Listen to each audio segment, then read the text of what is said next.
Assalamualaikum warahmatullahi wabarakatuh. Perkenalkan, nama saya Fitranska dengan NIM 18221022. Di sini saya akan menjelaskan mengenai apa itu algoritma sorting, perbedaan bahasa pemrograman Python dengan bahasa lain, dan juga perbaikan error terhadap fungsi yang telah diberikan. Oke, langsung saja. Izin share screen.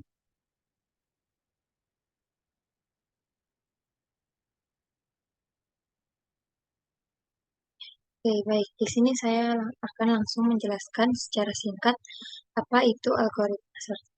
Di sini saya melakukan algoritma sorting dengan dua metode, yaitu ada metode bubble sort dan selection sort. Nah, untuk metode bubble sort sendiri yaitu merupakan metode pengurutan algoritma dengan cara melakukan penukaran data secara terus-menerus sampai bisa dipastikan dalam suatu iterasi tertentu tidak ada lagi perubahan atau dan algoritma ini menggunakan perbandingan dalam operasi antar elemennya. Untuk contoh em, fungsi dari algoritma sorting dengan metode bubble sort ini yaitu telah saya buatkan seperti pada di layar ini. Di sini saya membuat list sebuah angka random di mana rentangnya dari mulai angka 0 sampai dengan 1 juta. Setelah itu, saya memasukkan fungsi untuk menentukan berapa banyak angka yang ada pada list tersebut. Setelah itu, program untuk merun sorting tersebut menggunakan fungsi looping, seperti yang ada di sini. Dan setelah itu, ketika saya run, mengeluarkan jumlah atau len dari list angka tersebut yaitu 30 dan bentuk sebelum disorting seperti ini tampil pada gambar di mana yang awalnya 37 dan akhirnya adalah 69 setelah dilakukan sorting atau pengurutan dari yang terkecil yaitu dengan angka terkecil 16 dan angka terbesarnya yaitu 7230. Oke, yang selanjutnya yaitu metode selection sort. Tidak ada bedanya, yang membedakan hanya pada loopingnya saja, di mana pada saat bubble sort menggunakan n min i min 1 dan j plus 1, tetapi di sini hanya menggunakan n, tidak menggunakan plus 1. Dan output yang dikeluarkannya sama. Nah, setelah itu saya akan menjelaskan bagaimana algoritma pada program sorting ini. Saya akan menjelaskan dengan menggunakan metode bubble sort. Untuk program sorting yang pertama yaitu tentunya mulai. Nah, untuk itu yang kedua yaitu inisialisasi list yang akan diurutkan. Yang mana di sini kita mulai dengan sebuah list yang akan diurutkan. Yang tadi sudah dimasukkan berupa 30 angka yang sudah diurutkan. Setelah itu hitung panjang list dan simpan dalam variabel n. Nah, di sini panjang list disimpan dalam variabel n. Dalam variabel ini setelah itu cetak list sebelum diurutkan. Nah, cetak list tersebut untuk menunjukkan kondisi awal sebelum proses pengurutan dimulai. Setelah itu mulai iterasi untuk melakukan bubble sort. Nah, di sini kita menggunakan dua loop bersalang. Loop pertama digunakan untuk mengatur iterasi melalui elemen-elemen list untuk melakukan pengurutan. Loop kedua digunakan untuk membandingkan elemen-elemen ejekan dalam list dan menukar posisinya jika diperlukan. Nah, untuk bubble sort iterasinya sendiri, yaitu untuk setiap i dari 0 hingga n-1, loop ini mengatur iterasi melalui setiap elemen dari awal hingga sebelum elemen terakhir yang sudah diurutkan. Untuk setiap c dari 0 hingga n-1, loop ini membandingkan elemen angka j dengan angka j plus, dan jika elemen pada posisi j lebih kecil daripada posisi j plus 1, maka dilakukan pertukaran antar kedua elemen tersebut. Nah, untuk angka j plus 1, jika elemen pada posisi j lebih kecil daripada posisi j plus 1, maka dilakukan pertukaran antara kedua elemen tersebut. Oke, setelah itu cek pertukarannya. Setelah melakukan iterasi lengkap, di dalam loop C, untuk iterasi ke I, dicek apakah ada pertukaran yang dilakukan. Jika tidak ada pertukaran yang dilakukan dalam satu iterasi penuh loop C, berarti list sudah terurut dan proses pengurutan dihentikan. Setelah itu, cetak list telah diurutkan. Nah, setelah proses pengurutan selesai, cetak list tersebut untuk menunjukkan kondisi setelah proses pengurutan. Setelah itu, proses pengurutan selesai. Nah, selanjutnya saya akan menjelaskan mengenai perbedaan bahasa pemrograman Python dengan bahasa lain. Di sini saya membandingkan Python dengan beberapa bahasa pemrograman lain. Oke, langsung saja. Yang pertama, saya akan menjelaskan mengenai perbedaan bahasa pemrograman Python dan juga Java. Di sini, Python dan Java adalah dua bahasa yang Python dan Java merupakan dua bahasa pemrograman yang populer dengan pendekatan dan karakteristik yang berbeda dalam pengembangan aplikasinya. Bahasa pemrograman Python berfokus pada kesederhanaan dan ekspresivitas sintaks atau penulisan. Seringkali dianggap lebih cepat dalam pengembangan aplikasi daripada Java.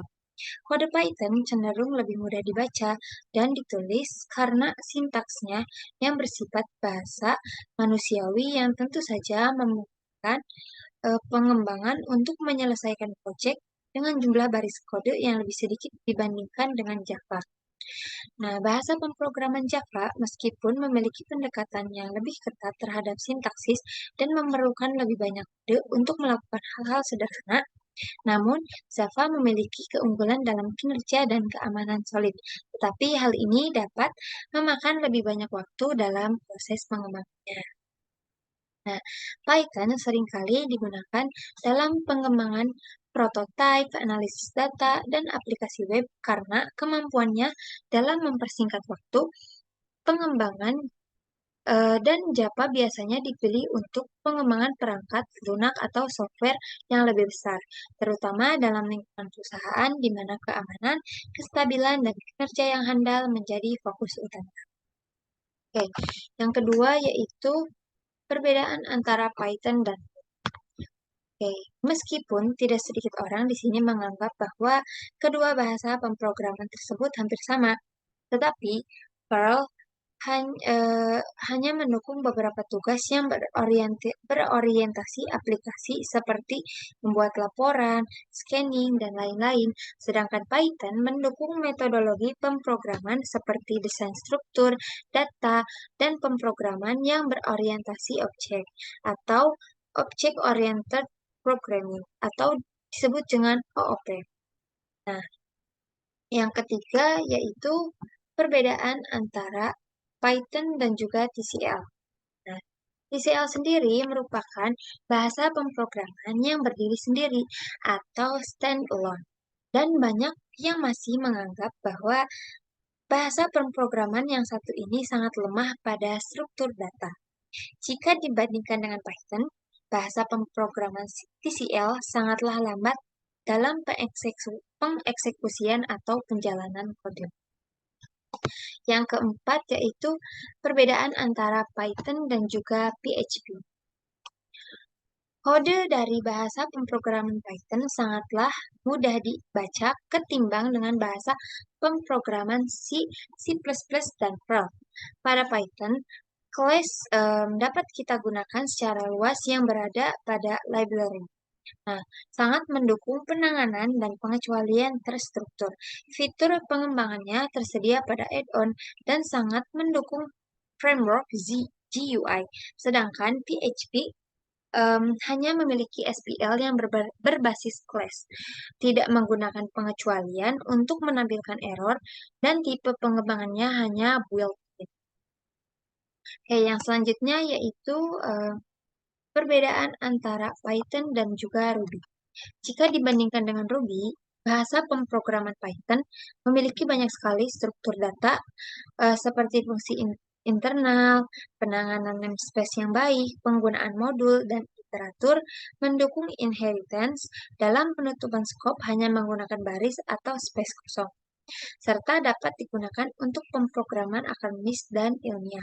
Sedangkan Ruby tidak mendukung inheritance dan penutupnya membutuhkan N atau kurung kurawal. Hanya sering digunakan dalam web development dan pemrograman fungsional. Selanjutnya yaitu perbedaan Python dan juga C++. Nah, kode pada bahasa pemrograman Python lebih pendek dari bahasa pemrograman lain seperti C atau C++. Dan Python adalah bahasa pemrograman yang dapat ditulis secara dinamis, sedangkan C++ hanya dapat ditulis secara statis. Yang selanjutnya yaitu Python dan juga JavaScript. Perbedaan yang sangat mencolok adalah Python merupakan bahasa pemrograman server-side dan menggunakan indentation serta whitespace untuk menampilkan blok kodenya. Sedangkan JavaScript menggunakan tanda kurung kurawal dan tutup kurung kurawal untuk menampilkan blok kodenya. Nah, itu saja penjelasan mengenai perbedaan bahasa pemrograman Python juga dengan bahasa pemrograman lain. Selanjutnya di sini saya akan menjelaskan mengenai fungsi kondisional yang memiliki sebuah error. Oke, di sini merupakan program ini sebetulnya sudah memiliki struktur yang benar, tetapi dan akan mengembalikan nilai grade yang sesuai dengan input yang diberikan. Namun ada satu hal yang perlu diperhatikan, yaitu program ini tidak memeriksa apakah nilai yang diberikan berada dalam rentang yang valid atau tidak. Nah, selain itu pada program ini juga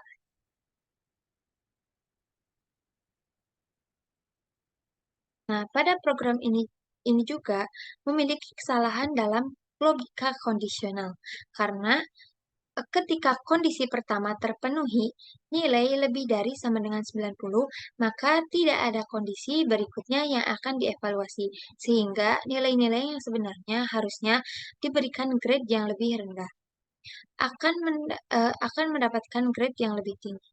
Untuk memperbaiki hal ini, kita dapat menyusun kondisi-kondisi dalam urutan yang benar, yaitu oke, jika fungsi ini dipanggil dengan nilai di luar rentang 0 hingga 100, maka fungsi ini akan memberikan hasil yang mungkin tidak relevan. Untuk memperbaikinya, kita dapat menambahkan pemeriksaan untuk memastikan bahwa nilai yang diberikan berada dalam rentang yang valid. Oke, misalnya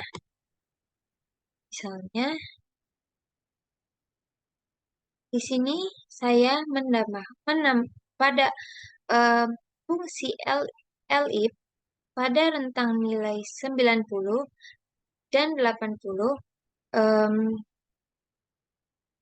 yang tadinya hanya merupakan em, satu rentang pada program elif ini, pada fungsi elif ini hanya rentang dalam satu nilai satu rentang saja yaitu 80. Tapi di sini kita menambahkan satu lagi rentang antara 90 dan 80. Dan jika nilai yang kita masukkan antara rentang 90 dan 80, maka akan menghasilkan output B. Dan di sini kita memberikan penambahan kondisi dengan elif nilai rentang terbesar dan nilai rentang terkecil, yaitu untuk ini ada nilai kurang dari 80 dan nilai lebih besar dari 70 dan akan memberikan output C. Dan untuk selanjutnya yaitu kondisi elif nilai lebih kecil 70 dan nilai lebih besar sama dengan 60, maka akan menghasilkan output D. Dan jika di bawah 60, maka akan menghasilkan nilai output E. Oke, kita coba. Di sini sudah ada nilai 75 dan grade mahasiswa yang dihasilkannya yaitu C. Kita coba pada rentang antara 90 dan 8. Kita coba 91. Maka akan menghasilkan output A. Dan jika kita beri nilai di antara rentang 90 dan 80, misalnya yaitu 88,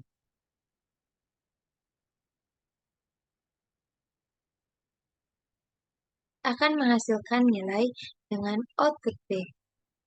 Dan jika dimasukkan rentang antara nilai 80 dan 70, bisa saya akan memasukkan nilai 76. Di sini akan menghasilkan output C. Dan jika memasukkan nilai rentangnya antara 70 dan 60, misal saya di sini akan memasukkan 63. Dan output yang dihasilkannya yaitu nilainya D. Dan jika kita memasukkan nilai kurang dari 60, maka otomatis akan menghasilkan grade mahasiswa E. Ayo kita coba. Saya akan memasukkan nilai 45 di sini. Dan yang dihasilkannya betul yaitu adalah E. Jadi fungsi ini sudah benar di mana ada penambahan kondisi dari nilai 0 hingga 100. Oke, sekian stop share. Sekian penjelasan dari saya. Mohon maaf jika masih banyak kekurangan dan kesalahan. Wassalamualaikum warahmatullahi wabarakatuh.